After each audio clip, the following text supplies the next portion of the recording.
Hello, അപ്പോൾ പുതിയൊരു വീഡിയോയിലേക്ക് എല്ലാവർക്കും സ്വാഗതം. ഞാൻ രാവിലത്തെ കുറച്ച് പരിപാടികൾ കാണാം കേട്ടോ. ചായക്ക് വെള്ളം വെച്ച് നീറ്റപ്പാടെ പിന്നീട് തന്നെ പത്തിരിക്ക് വാട്ടാണ് ചെയ്തത് കേട്ടോ. ഞാൻ പത്തിരിക്ക് കുക്കറിലാണ് വാട്ടല്ലേ. കുക്കറിൽ വാട്ടി കുറച്ച് നേരം ഇതുപോലെ അടച്ച് വെച്ചിട്ടുണ്ടെങ്കിൽ 5-10 മിനിറ്റ് ഒന്ന് അടച്ച് വെച്ചിട്ടുണ്ടെങ്കിൽ നല്ല സോഫ്റ്റിൽ പത്തിരി കിട്ടും കേട്ടോ. വല്ലാണ്ട് കുഴക്കേണ്ടി വരാറില്ല. നല്ലൊരു ഐഡിയ ആണ് കേട്ടോ. അങ്ങനെ ചെയ്ത് നോക്കും കേട്ടോ. അങ്ങനെ ഞാൻ പിന്നെ അതവിടെ കുറച്ച് നേരം അടച്ച് വെച്ചിട്ടുണ്ടായിരുന്നു. എന്നിട്ട് ഞാൻ ചിക്കൻ കറി വെക്കാമെന്നാണ് വിചാരിക്കുന്നത് കേട്ടോ. ചിക്കൻ കറി വറുത്തരച്ച് വെക്കാമെന്നാണ് വിചാരിക്കുന്നത്. അപ്പോൾ തേങ്ങ ചിരകിയിട്ട് ചെറുള്ളിയും ജീരകമൊക്കെ ഇട്ട് ഒന്ന് വറുത്തെടുക്കുകയാണ്. വേപ്പിൻ്റെ ഇല ഇടും കേട്ടോ, ഞാൻ ഇട്ടിട്ടില്ല. അങ്ങനെ അപ്പോൾ അതൊന്ന് വറുത്തിട്ട് അവിടെ ചൂടാറാൻ വെച്ചിട്ടുണ്ട് നമുക്ക് അരക്കാൻ വേണ്ടിയിട്ട്. ചൂടാറുന്ന സമയം കൊണ്ട് നമുക്ക് കറിക്ക് റെഡിയാക്കാം കേട്ടോ. അങ്ങനെ കറി ഞാൻ കുക്കറിലാണ് വെക്കുന്നത്, വാട്ടിയിട്ട് വെക്കുന്നില്ല കേട്ടോ. ഒന്നിച്ച് എല്ലാം കൂടെ ഇട്ടിട്ട് ഒരു 3 വിസിൽ അടുപ്പിക്കാമെന്ന് വിചാരിക്കുകയാണ്. അങ്ങനെ ഞാൻ അതിലേക്കുള്ള ഉള്ളിയും തക്കാളിയൊക്കെ ഇട്ട് ഇഞ്ചി വെളുത്തുള്ളി പേസ്റ്റും മസാലകളും ഓയിലും വെള്ളവും ഒക്കെ ഒഴിച്ചിട്ട് ഞാൻ കുക്കറൊന്ന് വെച്ചിട്ടുണ്ടായിരുന്നു കേട്ടോ. ഒരു 3 വിസിൽ അടുപ്പിച്ച് കഴിഞ്ഞാൽ ആയല്ലോ. പിന്നെ അതിലേക്ക് തേങ്ങ അരച്ച് പറഞ്ഞാൽ മതിയല്ലോ എന്ന് വിചാരിച്ചിട്ട്. എന്നാൽ ടൈമും നമുക്ക് ലാഭിക്കാം. പത്തിരിക്ക് റെഡിയാക്കണമല്ലോ, കാക്ക പോകുമ്പോഴത്തേക്കൊക്കെ ആവണമല്ലോ. അങ്ങനെ അപ്പോൾ ഞാനത് വേഗം ഗ്യാസുമ്മൽ വെച്ചു. ആ സമയം കൊണ്ട് നമ്മുടെ പത്തിരി കുഴച്ചെടുക്കാമെന്ന് വിചാരിച്ചു കേട്ടോ. തേങ്ങ അരച്ചിട്ടുണ്ടായിരുന്നു കേട്ടോ. ഇതിൻ്റെ ഇടയിൽ തേങ്ങ അരച്ച് വെച്ചു. കറി ആയിട്ട് കഴിഞ്ഞാൽ അതിൽ കൊഴിക്കാമല്ലോ എന്ന് വിചാരിച്ചിട്ട് വേഗം അങ്ങനെ. എന്നിട്ട് പിന്നെ കുഴക്കാൻ നിന്നു കേട്ടോ. ഞാൻ പത്തിരിയൊക്കെ കുഴച്ചു. വല്ലാണ്ട് കുഴക്കേണ്ട ആവശ്യം വരാറില്ല കേട്ടോ അങ്ങനെ കുക്കറിൽ വെക്കുമ്പോൾ.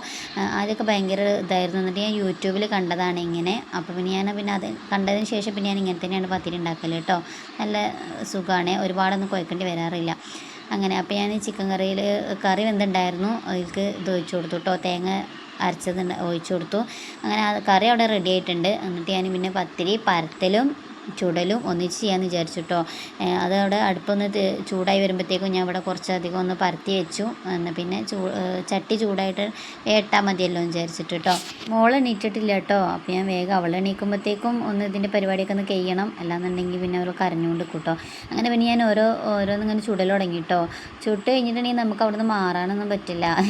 ഒന്ന് കണ്ണ് തെറ്റിയിട്ടുണ്ടെങ്കിൽ തീയൊന്നും വല്ലാണ്ട് കൂടാനും പറ്റില്ല കുറയാനും പറ്റില്ല എന്ന് പറഞ്ഞ അവസ്ഥയാണ്. പത്തിരി ചുടൽ കഴിഞ്ഞിട്ടുണ്ടായിരുന്നു കേട്ടോ. അങ്ങനെ ഞാൻ ചോറിന് വെള്ളം വെച്ചു.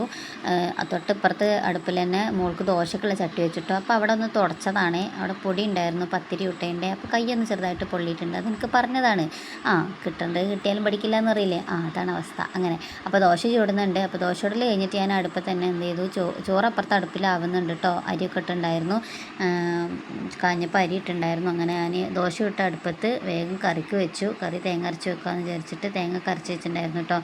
അങ്ങനെ അതവിടെ റെഡി ആയിട്ടുണ്ട്. അത് കഴിഞ്ഞിട്ട് അടുപ്പ് ഒഴിഞ്ഞെടുക്കല്ലേ. അപ്പോൾ ഞാൻ ആ അടുപ്പത്ത് തന്നെ മീൻ പൊരിച്ചിട്ടുണ്ടായിരുന്നു കേട്ടോ. മീൻ മസാല കൂട്ടിയിട്ടുണ്ടായിരുന്നു. അയിലച്ചമ്പാനാണ്.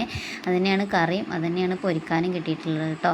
അങ്ങനെ ഞാൻ ആ അടുപ്പ് ഒഴിഞ്ഞെടുക്കല്ലേ വിചാരിച്ചിട്ട് അവിടെ തന്നെ വേഗം അതും പൊരിച്ചു. അങ്ങനെ ഞാൻ ചായ കുടിച്ചിട്ടുണ്ടായിരുന്നു. അപ്പോൾ ഇന്നത്തെ വീഡിയോ ഇത്രേ ഉള്ളൂ. Okay, bye.